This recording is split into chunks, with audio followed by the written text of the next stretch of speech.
வணக்கம். தாய் கொடுத்த தாய்ப்பாலுக்கு வணக்கம். என் தாய்க்கே தமிழ் கொடுத்த தமிழ் பாலுக்கு வணக்கம்.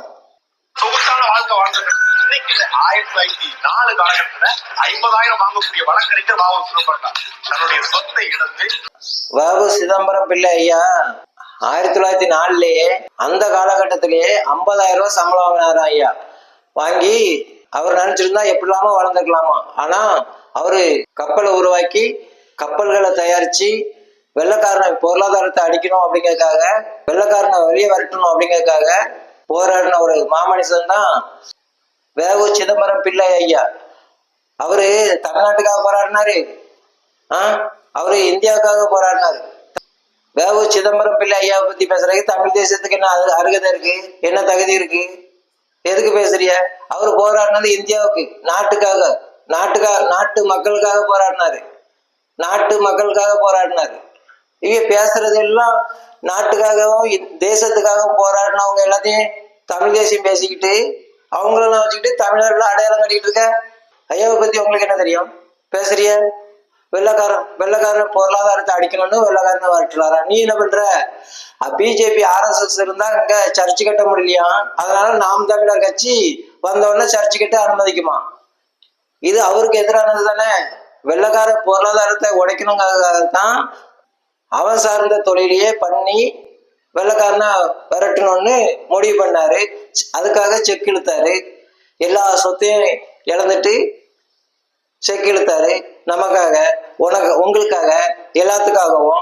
ஆனா அவர் குடும்பம் இன்னைக்கு எப்படி இருக்கு? இவ்வளவு கஷ்டப்பட்டுட்டு இருக்கு. அதை பத்தி பேசுறியா? அதெல்லாம் பேச மாட்டாங்க. ஐயோ, நேர சிதம்பரம் யாரெல்லாம் பேர் புகழ் இருக்கோ அவளை பத்தி மட்டும் பேசிட்டு தமிழ் தேசியம் தமிழை வச்சு தடவிட்டு இருக்குது. இப்போ பொருளாதாரத்தை அடிக்கணும்னு தானே ஐயா வரட்டினாரு. அதே பொருளாதாரத்தை அடிக்கணும்னா வெள்ளக்காரன் இப்போ எங்க சர்ச்சு கட்டிட்டு இருக்கான். வெள்ளக்காரன்னா யாரு கேக்க? வெள்ளக்காரனா யாரு? கால்டுவேலும் வெள்ளக்காரன் தான். இப்போ ஒருத்தர் சில திறந்தாருல, அவரும் வெள்ளக்காரன் தான். அவருங்க தமிழ்நாட்டுக்கு வந்ததே கிடையாது. வெள்ளக்காரன் அடிச்சு வரட்டும். அப்ப எதுக்கு இப்ப வரான்?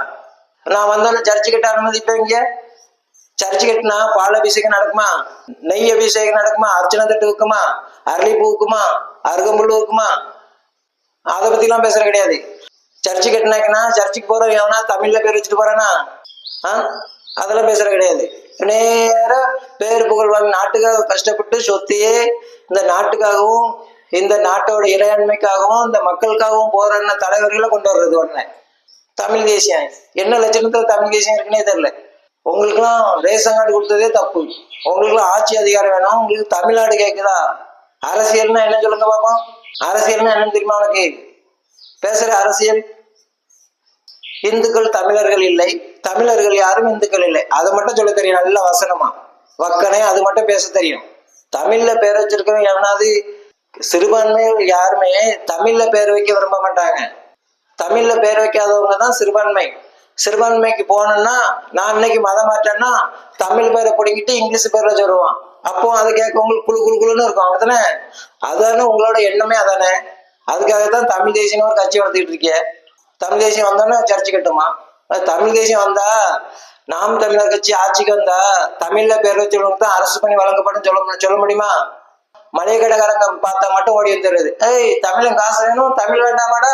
அதே மாதிரி அங்க சிறுபான்மையிட்ட போய் கேளு, தமிழன் காசு வேணும், தமிழ் வேண்டாமாடான்னு கேளு. அதெல்லாம் கேட்டுட்டு வா. நாட்டுக்காக போராடி சொத்து பத்தை எல்லாம் இழந்து பிள்ளைங்க குடும்பம் குட்டியெல்லாம் இழந்து இந்த நாட்டுக்காக பேர் வாங்கின தலைவர்களை வச்சு நீ பாடுபடுற, புகழ் பாடுற. இவெல்லாம் நாட்டுக்காக பாடுபடணும். இவைய மத மாற்றத்துக்காக பாடுபடாத. பிறகு எப்படிப்பட்ட மாமனிதர்களை எடுக்கிறீங்க? நாட்டுக்காக உயிரை கொடுக்க, தேசத்துக்காக உயிரை கொடுக்க, இந்த இறையாண்மையை காக்கிறதுக்காக. இந்த இறையாண்மையை தான் நம்ம நாட்டோட பொருளாதாரம். இந்த பொருளாதாரம் தான் நம்ம நாட்டோட வாழ்வாதாரம், இந்த மக்களோட வாழ்வாதாரம். இந்த வாழ்வாதாரம் பெயரக்கூடாது. அதுக்காக யாரும் மதம் மாறிடக்கூடாது. மதம் மாறினா இந்த பொருளாதாரம் இருக்காது.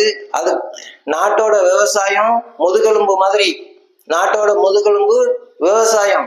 எல்லாரும் மதம் மாற்றான்னா எப்படி விவசாய பொருள் இருக்கும்?